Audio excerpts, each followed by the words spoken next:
आइए, अब है 16वां शतक, उद्देशक 8, नाम है उसका लोक। प्रभु महावीर स्वामी को गौतम स्वामी ने प्रश्न किया कि हे प्रभु, लोक कितना बड़ा है? भगवान कह रहे हैं वो अत्यंत बड़ा है, अत्यंत। आगे हम कह चुके हैं कैसे उसका नाप लिया है, उस हिसाब से उसकी परिक्षेप, परिधि परिक्षेप, परिधि परिक्षेप यानी कि उसका घेरावा। किसी भी चीज का घेरावा अगर आप वर्तुलाकार देखो तो वो असंख्य कोटा कोटि योजन लोक का घेरावा है। देखिए, यहाँ एक चीज को आपको ध्यान देना है, परिक्षेप, परिधि परिक्षेप जहां भी लिखा होगा ना वो गोलाकार ही होगा, उसका घेरावा ही माना गया है। जैसे जम्बू द्वीप है, उसका घेरावा कितना है? 1 लाख योजन। परिधि परिक्षेप 3,15,000 योजन, उसका घेरावा कितना? 3,15,000 योजन। ऐसे ही सबका घेरावा कितना है? तो जब भी परिधि परिक्षेप आएगी वो पूरा एरिया का गोल डायमीटर ही उसको माना जाएगा। लोक के पूर्व चरमांत में क्या जीव है? जीव के देश है, प्रदेश है। अजीव है, अजीव के देश है या अजीव के प्रदेश? तो परमात्मा ने जवाब दिया है वहां जीव नहीं है। देखिए, लोक के पूर्व चरमांत यानी ऊपर, लोक के पूर्व दिशा में, सॉरी, पूर्व ऊपर नहीं है, ऊपर तो ऊर्ध्व चरमांत आएगा। पूर्व चरमांत मतलब जहां से सूर्योदय हो रहा है, हमारी जो पूर्व दिशा है उस तरफ की बात की, बराबर। पूर्व जम्बू, पूर्व महाविदेह, उसकी बात है, वहां का एंड। चरमांत का अर्थ होता है एंड। तो क्या वहां जीव, जीव देश, जीव प्रदेश, अजीव, अजीव देश, अजीव प्रदेश, ऐसे 6 प्रकार के द्रव्य होते हैं, क्या वहां पर है? तब भगवान कह रहे हैं कि जीव के देश और जीव के प्रदेश है, मगर जीव नहीं है, बराबर। और अजीव तो है, अजीव के देश भी है, अजीव के प्रदेश भी, मतलब जो 6 चीज पूछी गई उसमें से जीव के अलावा 5 चीज जरूर, ऐसा भगवान ने बताया। तो वो जो देश है, जीव का देश मतलब बिल्कुल छोटा सा कणिया जितना बड़ा, ठीक है। तो जो देश है वो है एकेंद्रिय जीवों के देश, या एकेंद्रिय जीवों के देश है। यहाँ आपको बेंद्र, तीन्द्र, चौद्र, पंचेंद्रिय नहीं मिलेगी। समझ में आ रहा है? एकेंद्रिय जीव के देश। अब वहां हवा का कण तो मिलेगा ना, टुकड़ा तो हवा मिलेगा, वायु का मिलेगा कि नहीं बताओ? लोकांत तक वायु का होना चाहिए कि नहीं?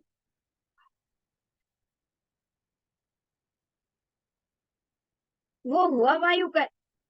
और अजीव द्रव्य तो धर्मास्तिका का भी कण वहां अंत तक है, अधर्मास्तिका भी है, पुद्गलास्तिका भी है, आकाशास्तिका भी है, और काल भी है, निश्चय काल है, पर है। तो इस प्रकार से अजीव द्रव्य का भी वहां हाजिरी है। अजीव के देश भी है, अजीव के प्रदेश भी है, और अजीव तो है ही, उसका देश भी है और उसका प्रदेश भी। मगर जीव नहीं, जीव का देश मात्र है और प्रदेश मात्र है। एकेंद्रिय, वो भी एकेंद्रिय, ठीक है, एकेंद्रिय का ही देश। आइए, अग्नि दिशा, ऐसे सारी दिशा में, दसों दिशा, पूर्व, फिर अग्नि, उसके बाद दक्षिण, उसके बाद नैऋत्य, उसके बाद पश्चिम, उसके बाद वायव्य, उसके बाद उत्तर, उसके बाद ईशान, ऐसे 8 दिशा विदिशा, ऊर्ध्व अधो सभी चरमांत आ गए। वो सभी में ये 6 प्रकार बताए गए हैं, उसमें से जीव नहीं है, बाकी 5 चीज सब जगह मिलेगी, बराबर।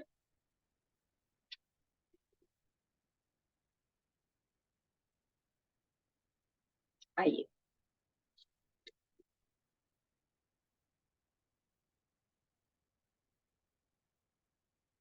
जैसे पूर्व में है वैसे ही हमें सब में समझ लेना है।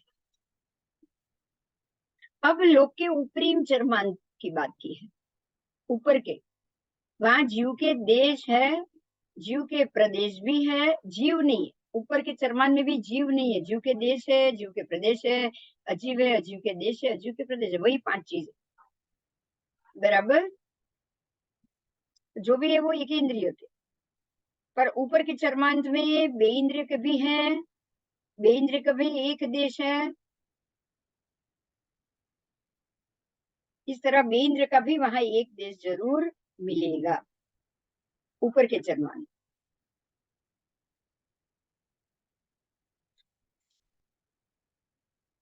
अब अधस्तन का चरमान की बात की, तो वहां भी जीव नहीं है, जीव के देश है, जीव के प्रदेश है, अजीव देश है, अजीव प्रदेश, बराबर। पर અહીંયા પણ અનેક બેઇન્દ્રિય के देश है, ठीक है। तो एक इंद्रिय का भी है, बेइंद्रिय का। देखिए ऊर्ध्व अधो में एक इंद्रिय बेइंद्रिय दोनों मिलेगी, ऊर्ध्व में भी और अधो में भी।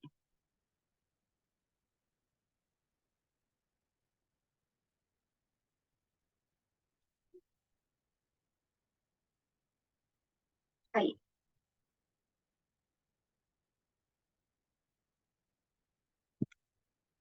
अब इसके भांगे बताए हैं। पूर्व चरमान में जीव देश के 15 प्रकार के भांगे बनेंगे, बराबर। तो क्यों? क्योंकि भांगे में तो हर एक अलग अलग अलग अलग प्रकार के एक एक भांगा मल्टीपल होता जाएगा। जैसे कि कोई भी चरमांत एक प्रदेश के प्रतर रूप होता है, और वहां असंख्य प्रदेश होगा ही जीव का सद्भाव नहीं होता है, लेकिन एक आदर्श आकाश प्रदेश पर जीव के देश और प्रदेश जरूर है, एक आकाश प्रदेश, ठीक है। तो जब जीव के बहुदेशों और एक इंद्रिय के जीव है वो, तो वो बहुदेश असंयोगी पहला विकल्प हो गया। ऐसे ही एक इंद्रिय के बहुदेश और बे इंद्रिय का एक देश, वो दूसरा विकल्प हो गया। फिर एक इंद्रिय का बहुदेश, बे इंद्रिय का बहुदेश, ये ये तीसरा भांगा हो गया। तो एक इंद्रिय का बहुदेश, बे इंद्रिय का अनेक बे इंद्रिय का बहुदेश, वो चौथा भांगा हो गया, ठीक है। तो इस प्रकार से इसके भांगे करने हैं कि भाई एक इंद्रिय तो सामने बहुत बे इंद्रिय, फिर बहुत एक इंद्रिय सामने एक बे इंद्रिय, इस प्रकार से इसके मल्टीपल द्विसंयोगी त्रिसंयोगी, इस प्रकार से इसके भांगे बनेंगे, बराबर। आइए, अब रत्न प्रभा की बात आई। रत्न प्रभा पृथ्वी के पूर्व चरमान में क्या जीव है? देखिए वो लोक का था चारों चरमान, तो मध्य में ही आएगा लोक का, पूर्व पश्चिम उत्तर दक्षिण। अब रत्न प्रभा की बात की है, तो वो तो लोक के मध्य चरमान के नीचे ही रत्न प्रभा शुरू हो गई। तो उसके पूर्व चरमान में क्या जीव है? जीव है तो नहीं, वहां जीव नहीं है। जीव देश, जीव प्रदेश जरूर। जैसे लोक के चार चरमान में था कि 5 चीज जीव के अलावा, जीव देश, जीव प्रदेश और अजीव, अजीव देश, अजीव प्रदेश, ऐसे 5 चीज थी। इसी प्रकार यहाँ भी 5 चीज समझ ली। पर रत्न प्रभा पृथ्वी के 4 चरमान की बात बताई, तो चारों चरमान में ये 4 चीज होती है। तो वहां जीव के 2 और अजीव के 3, ऐसे 5 प्रकार के भेद मिलेंगे,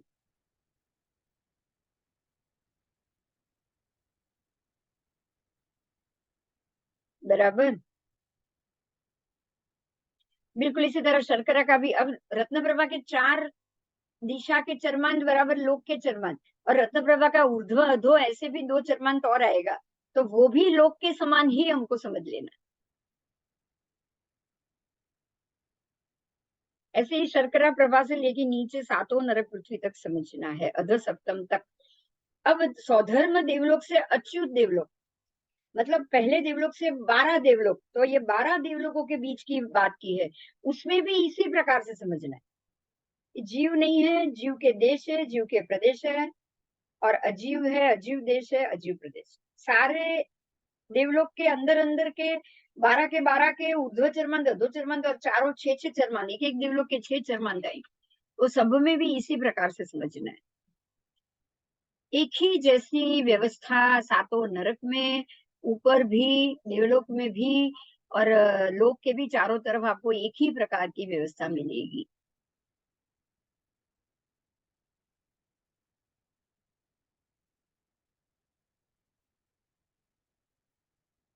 आओ,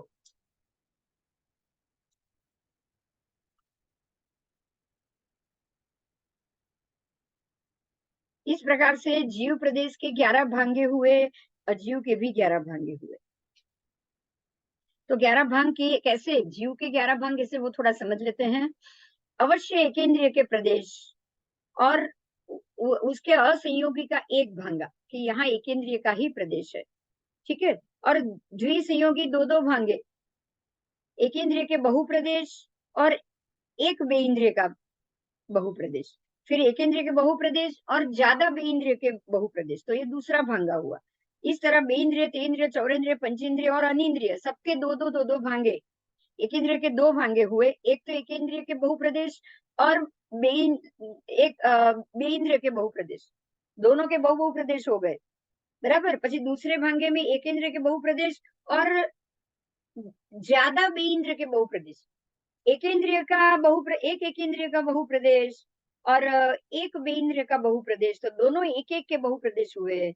अब एक इंद्रिय के बहुप्रदेश और ज्यादा बेइंद्रिय के बहुप्रदेश, तो ये भी अलग से प्रकार से हुए, मल्टीपल। तो इस प्रकार से दोनों के मल्टीपल, दो विभाग से मल्टीपल करो, तो ऐसे एक इंद्रिय के दो विभाग, बेइंद्रिय के दो विभाग, तेइंद्रिय के दो विभाग, चौरिंद्रिय के दो विभाग और पंचेंद्रिय के दो विभाग और अनिंद्रिय के दो विभाग, यहाँ अनिंद्रिय भी मिलेंगे।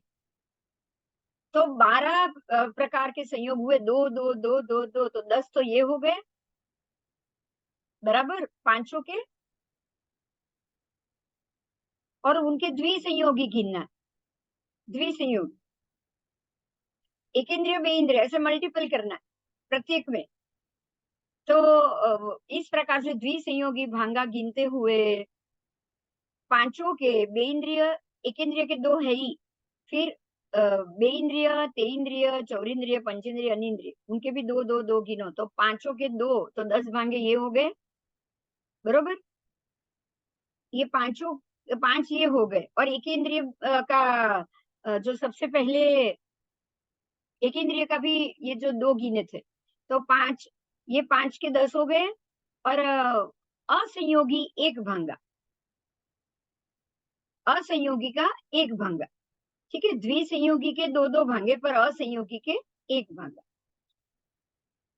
तो इस प्रकार से एक असंयोगी का भांगा गिनते हुए 11 भांगा जीव प्रदेश के हुए बराबर। और अजीव के भी 11 भेद हुए, ऐसे ही अजीव के भी 11 भेद, जैसे जीव के 11 भेद हुए, भांगे हुए, ऐसे अजीव के भांगे नहीं बताए, 11 भेद बताए। तो रत्न प्रभा के ऊपरी तन चरमांत में, ऊपर के चरमांत में अजीव के 11 भेद हैं, रूपी अजीव के 4 भेद और अरूपी अजीव के 7 भेद, ये भी हम पहले कर चुके हैं। रूपी के 4 भेद, अरूपी अजीव के 7 भेद, कुल मिला के अजीव द्रव्य के 11 भेद होते हैं। और वो समय क्षेत्र के अंदर ही होने के कारण यहाँ काल भी मौजूद है, ये समय क्षेत्र के अंदर ही है, इसलिए काल भी मौजूद होता है। तो इस प्रकार से 11 भेद अजीव के भी समझने हैं। आओ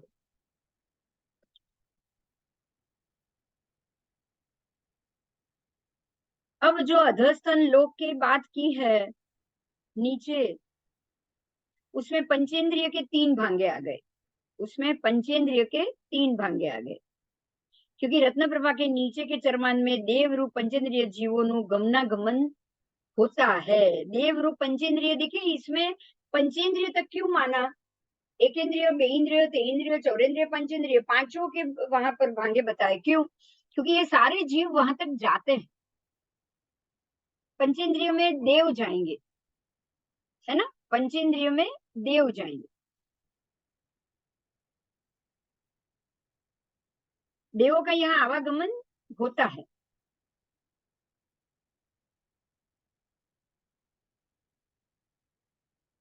तो यहाँ पंचेंद्रिय का एक देश और बहुदेश दोनों का संभव है, इसलिए पंचेंद्रिय के 3 भांगे बताए।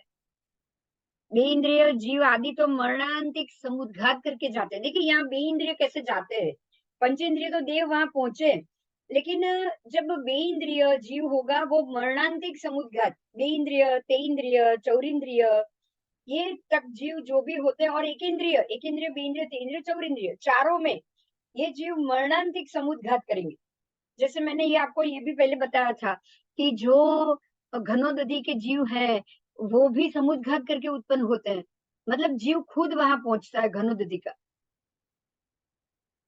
यहाँ मान लो कि वो सातवीं नारकी का घनोदति का जीव है, वो पहली नारकी का घनोदति में मरणांतिक समुद्घात करेगा, तो पहले वो अपने आप को इतना ऊंचाई तक पहुंचाएगा, फरसेगा, फिर वहां जन्म मतलब वहां टिकेगा, फिर नीचे से अपने आप को वो हटाएगा और ऊपर जाकर बैठ जाएगा, क्योंकि उसके आयुष्य कर्म का बंध उसको होता ही नहीं। 7 कर्म होते हैं लेकिन आयुष्य कर्म का बंध नहीं पड़ता। तो आयुष्य बिना पूर्ण किए ही वो मरण समुद्घात करके अपनी जगह बदलता है। जो भी उसका समय होगा वहां तक वो ये समय में रहेगा, उसके बाद यहाँ से निकलकर वो समय में पहुंचेगा, क्योंकि 7 कर्म तो उसको बंद पड़ता ही रहता है। तो उसका जो व्यक्ति या जो भी जीव के साथ के यहाँ से कर्म का संबंध पूरा हो गया, तो अब उसके जहां कर्म भोगने की जगह होगी वहां वो पहुंच जाए।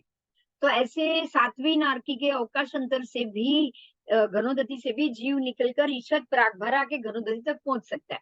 तो ये हुआ मरण समुद्घात से पहुंचना, बराबर। ऐसे वो बेइंद्रिय, तेइंद्रिय, चौरिंद्रिय, पंचेंद्रिय सब जीव समुद्घात करके जाते हैं। सभी जीव समुद्घात के द्वारा जाते हैं।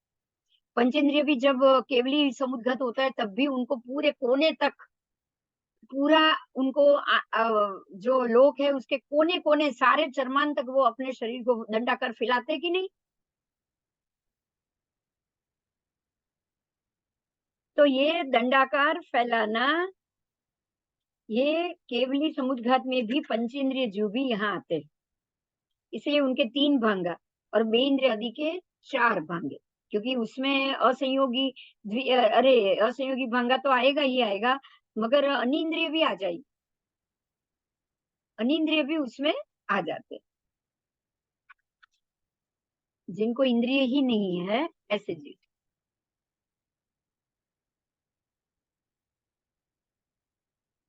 बराबर।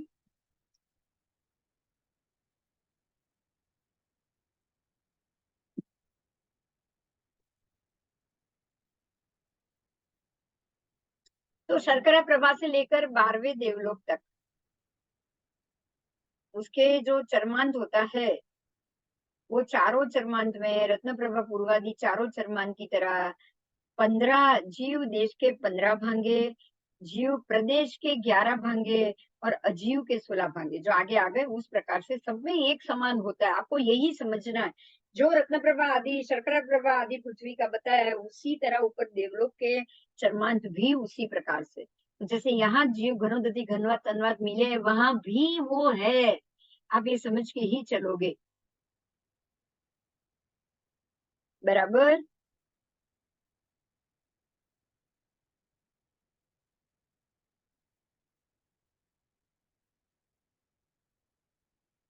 आइए, अब नवग्रह एक आदि के चरमान की बात की। शर्करा प्रभा आदि 6 नरक पृथ्वी, मतलब 7 नरक पृथ्वी की बात है ये, लोक के नीचे के अंत से लेकर ऊपर के अंत तक की बात, सब में एक समान बताया। शर्करा प्रभा को गिनकर बाकी की 6 तो 7 नरक पृथ्वी आ गई। तो अब नवग्रह की बात है, ये 12 देवलोक की। अब नवग्रह के चरमान में क्या है, जो चारों तरफ के अंत होता है, या ऊर्ध्व या अधो। तो अच्युत कल्प तक देवों का गमनागमन संभवित है, बराबर। 12वें देवलोक तक देव आजा करेंगे, आएंगे जाएंगे, इसीलिए वहां तक पंचेंद्रिय के 3 भांगे और बेइंद्रिय आदि के 2-2 भंग जीव देश में कहे। ठीक है, बेइंद्रिय के 2, तेइंद्रिय के 2, चौरिंद्रिय के 2 और तो 2-2-2, एक इंद्रिय के भी 2, उनके तो असंयोगी 3 हो गए, तो 2-2-4, 2-6 और 3-9, 9 हो गए। पंचेंद्रिय के 2 ऐड होंगे तो 11 हो जाएंगे। और पंचेंद्रिय के यहाँ 3 भांगे बताए, जो असंयोगी भांगा है वो पंचेंद्रिय का है। तो आप एक इंद्रिय, बेइंद्रिय, तेइंद्रिय, चौरिंद्रिय चारों के 2-2 हुए तो 8 हो गए, तो पंचेंद्रिय के 3 हो गए, तो ऐसे 11 भेद हुए, ऐसे 11 भांगे हुए। इसीलिए जीव देश के जो 11 भांगे बताए थे, तो वो वहां नीचे हो रहे थे, ऊपर के भाग में पंचेंद्रिय के 3 भांगे हो गए हैं, एक भांगा बढ़ गया है। इसीलिए अच्युत कल्प तक जीव देश के 12 भांगे होंगे। कितने? 12 भांगे, 11 नहीं 12। नीचे में 11 हो रहे थे, ऊपर में देवलोक तक 12 भांगे पंचेंद्रिय के। क्योंकि यहाँ देवों का आगमन आगमन होता है, लेकिन नवग्रहयक और अनुत्तर विमान में ईशत प्राग और ईशत प्रागभरा पृथ्वी के चरमान। अब नवग्रहयक आ जाओ, अनुत्तर आ जाओ और ईशत प्रागभरा पृथ्वी के चरमान तक देवों का गमनागमन नहीं होता। यहाँ पंचेंद्रिय की कोई अवर जवर नहीं, बराबर। बाकी सब जगह देव आते जाते हैं, इसीलिए पंचेंद्रिय के 3 भांगे। देखिए, पंचेंद्रिय जीव के 3 भांगे, बाकी सब जगह देव आएंगे जाएंगे। लेकिन ये ऊपर 9 ग्रहय, फिर 5 अनुत्तर और उसके ऊपर ईशत प्रागभरा तक कोई नहीं जाएगा, देव भी नहीं जा सकते। जो अंदर गए ग्रहय में उसको तो आयु पूर्ण करके ही मतलब जीव प्रवेश करता है, देव नहीं। देव बाहर नहीं निकल सकता उसमें से। अब आपको ये मालूम पड़ गया कि 9 ग्रह हो, ऊपर ईशत प्रागभरा पृथ्वी हो, या फिर नीचे अनुत्तर विमान हो, उसमें गए देव जब अंदर ही चवित होंगे और अंदर ही उनका आयु पूर्ण करके वो जीव बाहर निकलेगा। लेकिन वहां ना देव प्रवेश कर सकते हैं और वहां से भी देव कभी भी बाहर नहीं निकल सकते। वो एरिया में पंचेंद्रिय का गमनागमन नहीं हो सकता, बराबर।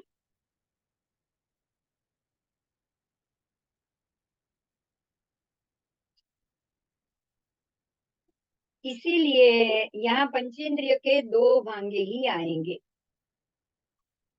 इसलिए जीव देश का यहाँ 11 भांगा होगा, बस, इससे ज्यादा नहीं। देव जा नहीं सकते हैं, इसके लिए। जहाँ देव जा सकते हैं वहां आपको 12 भांगा, पंचेंद्रिय के 3 भांगे मिले। पर जहाँ नहीं जा सकते वहां सिर्फ पंचेंद्रिय का भी 2, तो एकेंद्रिय के 2, बेंद्रिय के 2, तेंद्रिय के 2, चौरेंद्रिय के 2, पंचेंद्रिय के 2, अनिंद्रिय के 2। पर जो एकेंद्रिय का है असंयोगी, इसलिए एक ही गिना, एक ही गिना। इसीलिए वहां बेंद्रिय 2, तेंद्रिय 2, चौरेंद्रिय 2 और पंचेंद्रिय 2, तो 8 ये हो गए, बराबर। 2 अनिंद्रिय के, तो 8 और 10 ये हो गए। अनिंद्रिय तो जाते ही जाते, जैसे ये मैंने बोला घनोदती घनवात के जीव, वो अनिंद्रिय के हैं, वो तो जाते ही जाते। तो 10 हो गए, और 11वां हो गया वो एकेंद्रिय का, एकेंद्रिय बेंद्रिय का, जो शब्द आया था ना कोई, असंयोगी, असंयोगी भांगा। ठीक है, तो उनका असंयोगी होता है, बाकी सारे का एकेंद्रिय का असंयोग, एक ही संयोगी होता है, इसे असंयोगी बोला है। बाकी द्विसंयोगी द्विसंयोगी द्विसंयोगी होने के कारण 2 भाग है। आइए,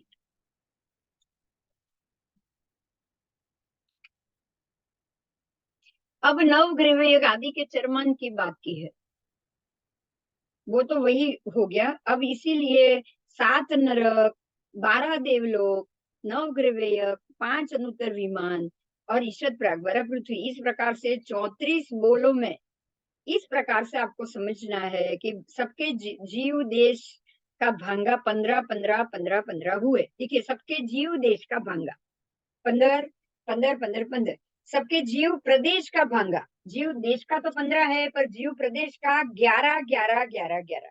अब सब में अजीव का देश कितना, अजीव कितने हैं, तो 10 10 10 10 भांगा। फिर जीव देश का भांगा कितना, तो 16 16 16 16। और जीव प्रदेश के भांगे कितने हैं, तो वो भी ऊपरी तंचरमान में 11 11 11 11। देखिए, ये 16 जीव देश का भंगा और 11 जीव प्रदेश का भंगा वो ऊपरी तन चरमान में, ऊपर के। मगर चारों दिशा के चरमान में 15 भांगा पड़ेगा और 11 उसमें से जीव प्रदेश के भांगे 11 पड़ेंगे। जीव देश के 15 पड़ेंगे, जीव देश के 11 पड़ेंगे। ऊपरी तन जो चरमान है सबके, उसमें जीव देश के 16 पड़ेंगे, जीव प्रदेश के 11 पड़ेंगे, ऊपर के चरमान। ठीक है, क्योंकि वहां ये पंचेंद्रिय देव जा सकते हैं उसकी बात है, इसलिए।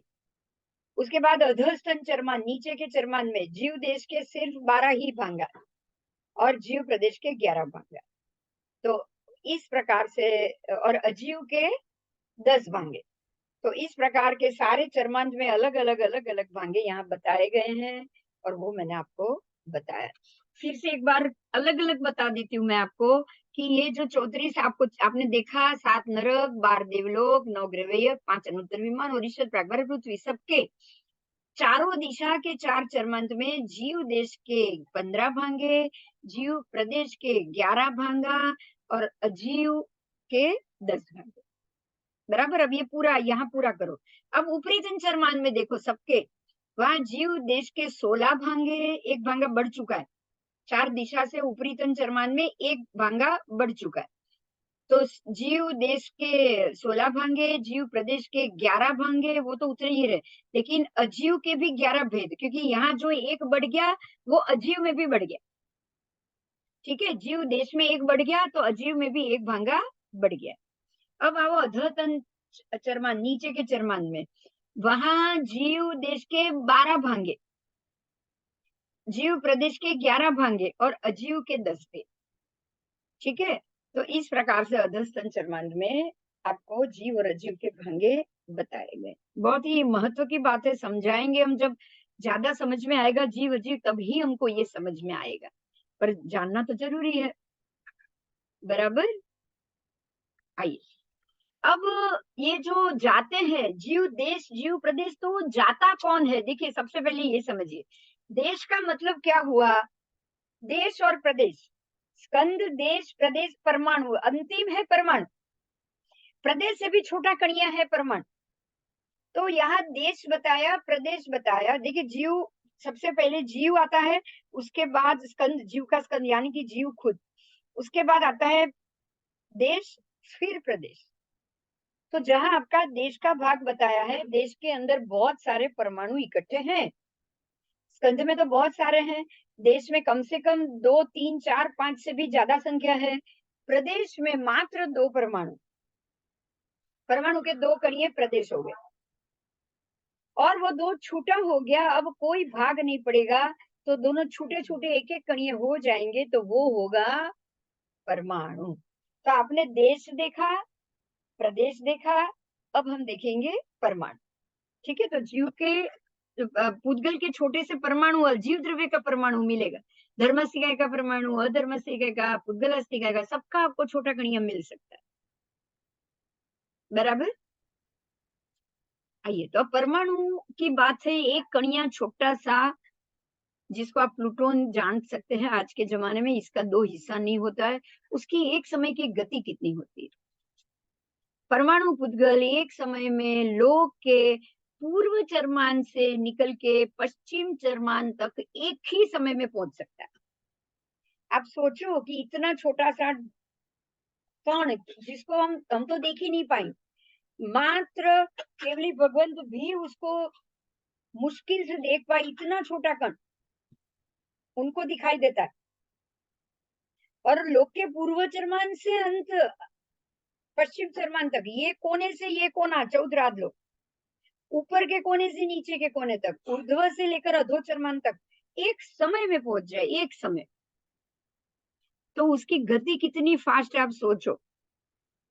तो वो एक समय में लोक के पूर्व पश्चिम चरमान से पश्चिम चरमान तक, पश्चिम से पूर्व तक, दक्षिण से उत्तर तक, उत्तर से दक्षिण तक, फिर ऊपर ऊर्ध्व चरमान से लेकर अधो चरमान तक, और नीचे के वही अधो चरमान से लेकर ऊर्ध्व चरमान तक, वो मात्र एक समय में ही, एक समय में वो जा सकता, एक समय में, इतनी उसकी स्पीड। बराबर।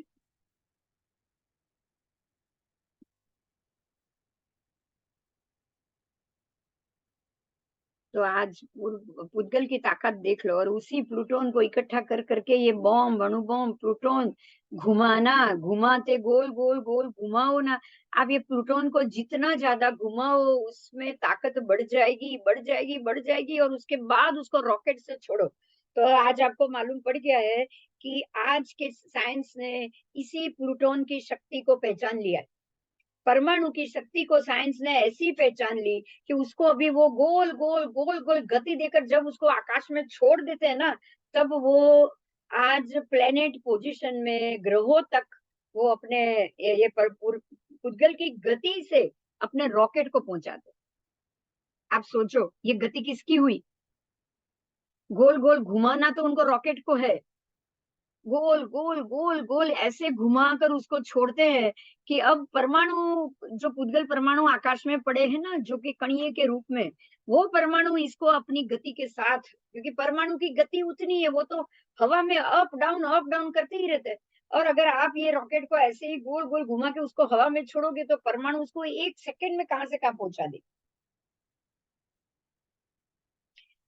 ठीक है, तो साइंस इसी परमाणु पुद्गल की गति पर तो इतना प्रोग्रेस कर रहा है।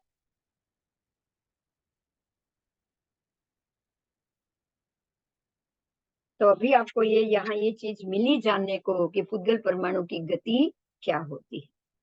अब आगे बारिश जानने की प्रवृत्ति है, तो बारिश आएगी कि नहीं ये जानने के लिए अगर कोई पुरुष अपने हाथ पैर बाहु या उरु को संकुचित करे या प्रसारित करे ऐसे बाहर, तो उसको कितनी क्रिया लगती है। देखिए अब टॉपिक चेंज हो गया है।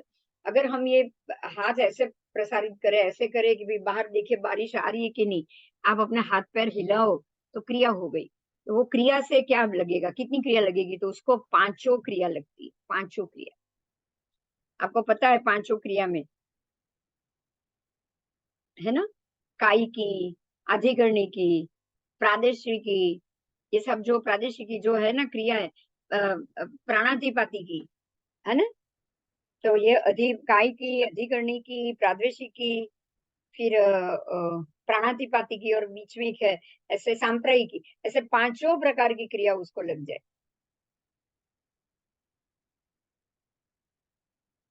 मतलब कि हमारे शरीर का आप जितना ज्यादा मूवमेंट करेंगे, हम अपने शरीर को जितना हिलाएंगे, आसपास के असंख्य परमाणु को हिलना होती है, असंख्य जीव जो गति में होते हैं ना उनकी हिलना होती है। और असंख्य जीव गति में लंबे समय तक भी रहते हैं। कैसे रहेंगे, जैसे कि आपको ये पता है कि एक संभोग, एक बार के वीर्य स्खलन में 9 लाख पंचेंद्रिय जीव होते हैं। तो 9 लाख पंचेंद्रिय जीव एक वीर्य के शरीर, एक व्यक्ति के शरीर में से बाहर निकले हैं, तो वो वीर्य के अंदर पड़े हुए हैं, उसमें से मात्र एक जीव जो गर्भ धारण कर सकता है, और वो जो फैलोपियन ट्यूब के अंदर से जो एक बाहर निकलता है उसके अंदर वो प्रवेश कर सकता है, और वो गर्भ धारण करके अपना जीव, वो शरीर बना सकता है। तो 9 लाख पंचेंद्रिय जीव में से बाकी के जीव कहाँ गए, कहाँ गए, वापस वो तो मर गए ना, जो भी बाहर निकले वो वीर्य स्खलन में, वो उनका आयु पूर्ण हो गया, तो अब वो यहाँ से दूसरी जगह वापस जाएंगे, तो ये सारे घूमने वाले हुए कि नहीं, वाटे वाट में बह रहे हैं ये, वाट में बह रहे हैं, क्योंकि उनको यहाँ शरीर लेना मिला नहीं, इतने जीवों को शरीर धारण करने नहीं मिला है, अभी तक वो अपना शरीर नहीं बना पाए।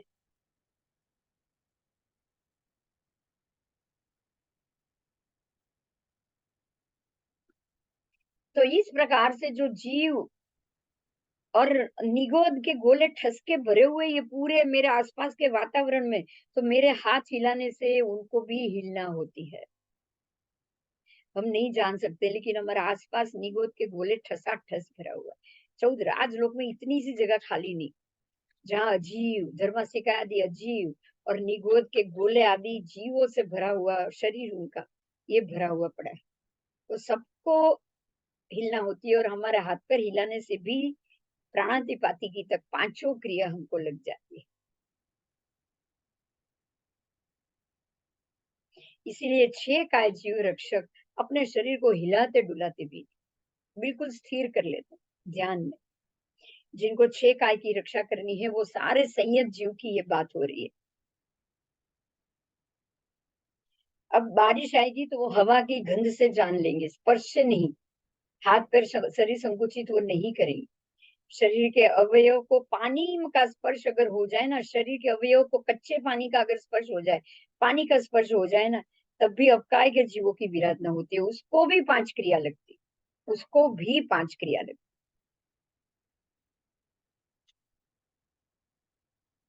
तो आज आपने ये जाना कि लोक क्या है, लोक कैसे जीवों से भरा हुआ है, कैसे परमाणु पुद्गल से भरा हुआ लोक है जो ठसा ठस भरा हुआ है।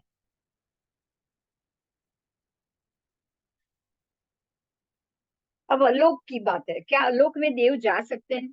लोक में तो देव घूमते रहेंगे, अंतिम जगह तक जाते रहेंगे, इसलिए वहां उनके पंचेंद्रिय के भी दो भांगे बताए, क्योंकि अंतिम सारी जगह पर चरमांत तक लोक में देव जाएंगे, इसलिए वहां पंचेंद्रिय के दो भांगे बताए गए। पर क्या आलोक में जा सकते हैं देव? तो महर्द्विक हो, कितना भी महासुखी देव हो, वो लोकांत पे रह सकता है, लेकिन आलोक में अपनी उंगली तक प्रसारित बाहर नहीं कर सकता, हाथ भी वो बाहर नहीं निकाल सकता। बराबर, वो चाहे लोक में कितना भी घूम सके, लेकिन आलोक में वो अपनी उंगली या अपना शरीर, अपना उरु कुछ भी ना संकोचित कर सकता है, ना प्रसारित कर सकता है, वो ना कुछ भी बाहर निकल सकता है। जीवों के आहार उपचित पुद्गल, शरीर उपचित पुद्गल, क्लेवर उपचित पुद्गल जीव की गति को अनुसरण करता है। बराबर, ये जो सारे पुद्गल है, वो जीव गया तो पुद्गल भी गए, यहाँ जीव गया तो ही पुद्गल जाएंगे ना, नहीं तो कहां से जाएंगे? और उसके अलावा खाली पुद्गल होगा तो जाएंगे। और पुद्गलों को आश्रित जीव और अजीवों की गति पर्याय कही। जीव और अजीव दोनों की गति पुद्गलों के आश्रित है, पुद्गल को पकड़कर जीव जाता है, ये ध्यान में समझिएगा। जीव अपने आप वहां नहीं जाएगा, जीव पुद्गल को पकड़ के जाएगा, ये उनकी गति पर है। अब आलोक में जीव ही नहीं है, आलोक में पुद्गल भी नहीं है, तो बाहर पुद्गल हो तो जीव उसको पकड़ के जाए। देखिए, जीव पुद्गल दोनों लोक में है, तो जीव पुद्गल को पकड़कर अंतिम चरमान तक पहुंच जाता है, क्योंकि चरमान तक पुद्गल भी है, जीव भी है, तो जहां पुद्गल भी है, जहां जीव भी है, वहां दोनों पहुंच जाएंगे, जीव भी पहुंच जाएगा, पुद्गल भी पहुंच जाएगा। लेकिन जहां जीव भी नहीं, जहां पुद्गल भी नहीं, तो लोकांत के जीव और पुद्गल अलोक में नहीं जा सकते। बराबर, तो लोक के पुद्गल जीव लोकांत तक पहुंच सकते हैं, लेकिन वो अलोक में नहीं जा सकते। जीव के साथ रहे हुए पुद्गल आहार रूप में, सूक्ष्म शरीर रूप में, स्थूल क्लेवर के रूप में, श्वासोच्छ्वास के रूप में उपचित होते हैं। बराबर, जीव ने शरीर बनाया, तो अब पुद्गल का ही वो शरीर बनाएगा, प्रत्येक कणिये का ही इकट्ठा करके वो शरीर बनाएगा, पुद्गल के कणिये का ही वो आहार करेगा, पुद्गल के कणिये का ही वो सूक्ष्म रूप में परिणमन करेगा, सूक्ष्म स्थूल क्लेवर के रूप में भी वो परिणमन करेगा, और श्वासोच्छ्वास आदि के रूप में भी वो उसका उपचय करेगा। बराबर, श्वास के भी वर्गणा वो खींच के लेगा, वो भी पुद्गल ही होते। सारी आहार जो भी वर्गणा है वो सारी पुद्गल है। तो पुद्गल जीव के अनुगाम वाला स्वभाव, पुद्गल जीव का अनुगामी, जीव पुद्गल का अनुगामी, दोनों के बगैर दोनों का जीवन शक्य नहीं है। इसलिए लोक में जो क्षेत्र में जीव होंगे वहां पुद्गल होंगे, जहां पुद्गल होगा वहां जीव होगा। आज आपने बहुत अच्छा ये जान लिया।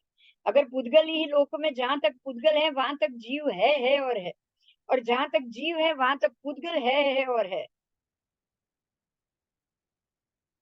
तो जहां तक जीव जा सकता है वहां तक ही पुद्गल की गति होगी, और जहां तक पुद्गल आश्रित स्थान है वहां तक ही जीव भी जा पाएगा, उससे आगे जीव जा नहीं पाएगा। बराबर, तो इस प्रकार से जीव और पुद्गलों का गति धर्म परस्पर एक दूसरे को आश्रित बताया गया। जो क्षेत्र में पुद्गल है उसी क्षेत्र में जीव और पुद्गल की गति होती है। लोक में पुद्गल ही नहीं है, धर्मासिका आदि कुछ नहीं है, इसलिए वहां जीव और पुद्गल दोनों की गति नहीं होती। अब आपको यही बात समझनी है कि सिद्ध क्षेत्र में भी जीव पुद्गल दोनों नहीं जा सकते। देखिए, मजे की बात देखिए, अब बहुत अच्छी बात। अब यही चीज को आप सिद्ध गति में भी साबित करो। सिद्ध गति में क्या जीव जा सकते हैं? पुद्गल की गति है? पुद्गल ही नहीं है सिद्ध गति में। अगर पुद्गल की गति होती ना, तो देव जीव एकेंद्रिय पंचेंद्रिय सब पहुंच जाते उधर। ये बात साबित कर रही है कि सिद्ध गति में पुद्गल नहीं है। पुद्गल नहीं है तो धर्मासिका आदि कुछ नहीं है। अगर वहां धर्मासिका आदि होता तो एकेंद्रिय से लेके पंचेंद्रिय के जीव देश भी पहुंच जाते,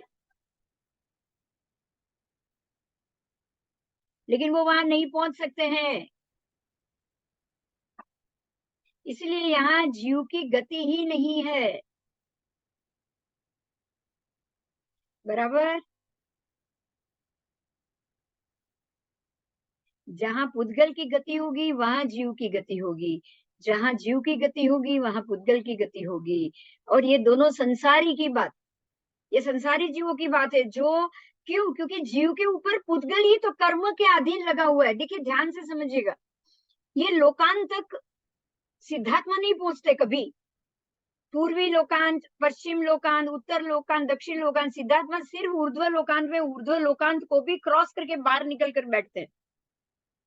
क्यों? क्योंकि उनके साथ पुद्गल का आवरण नहीं होता है।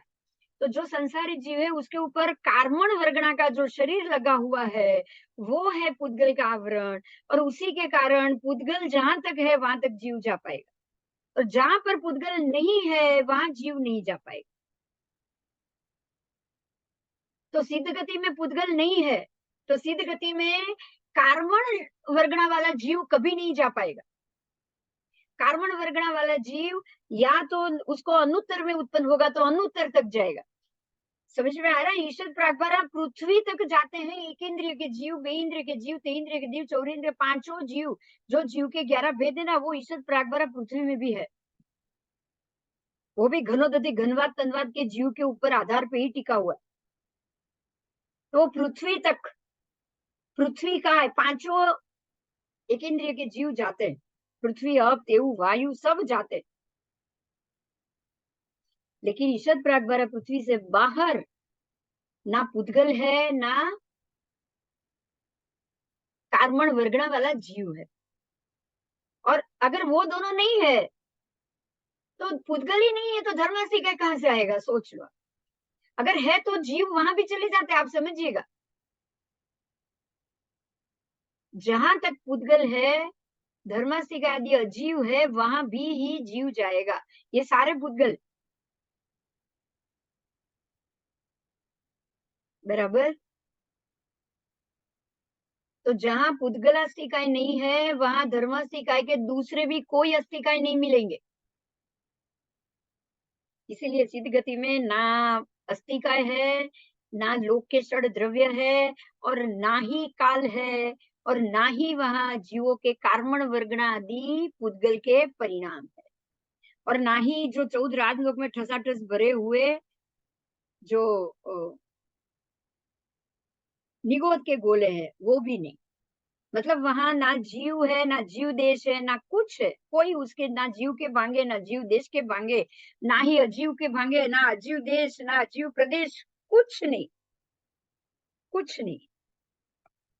ठीक है, तो आज आपने लोक को जाना, 14 राजलोक को चारों तरफ से जाना, चारों तरफ से, चारों अस्थिकाय से संपूर्ण रूप से 14 राजलोक का ज्ञान आज आपको मिल गया है।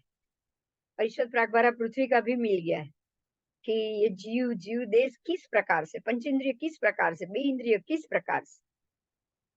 बराबर, बराबर। ठीक है, तो आज आप सबसे आज्ञा लेती हूँ। ठीक है, जय जिनेन्द्र। दक्षा शेर के गई।